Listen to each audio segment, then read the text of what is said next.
growing up in a space, particularly in Brooklyn, specifically the neighborhood of Bushwick, where Puerto Ricans, Panamanians, African Americans, Dominicans were very politicized to maintain their stories, right? And these stories were really important and really unique, but I never heard my story.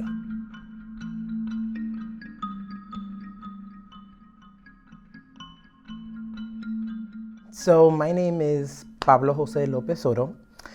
My U.S. government name is Paul Joseph, but I normally go by Pablo. I'm a doctoral candidate in the Department of African and African Diaspora Studies here at the University of Texas at Austin. My parents are from the Caribbean coast of Honduras.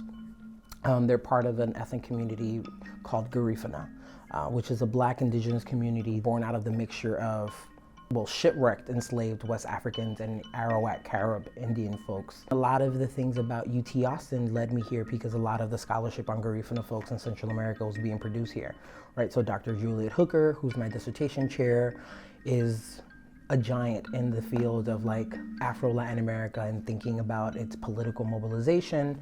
The chair of the department, Edmund Gordon, who's written extensively on Creole folks in Nicaragua, but as well as done work in Garifuna communities in Central America. UT just always seemed like the epicenter of Black Central America. So one of the things about my dissertation project is that it's kind of filling in a gap in the scholarship, right? The gap is that most work on Garifuna folks is heavy focused on Central America. So Garifuna communities who are self-identify as Black indigenous and are racialized as Black indigenous by the mestizo nation state in Central America are fighting for land rights, right? And are fighting for land struggles and land titles. So that's a little bit of a different political activism and political struggle there that you don't really see in Brooklyn. In Brooklyn, you kind of see more of a cultural preservation movement, kind of this negotiation of, well, I'm Garifuna, right? And I'm proud to be Garifuna. I'm part of this larger community.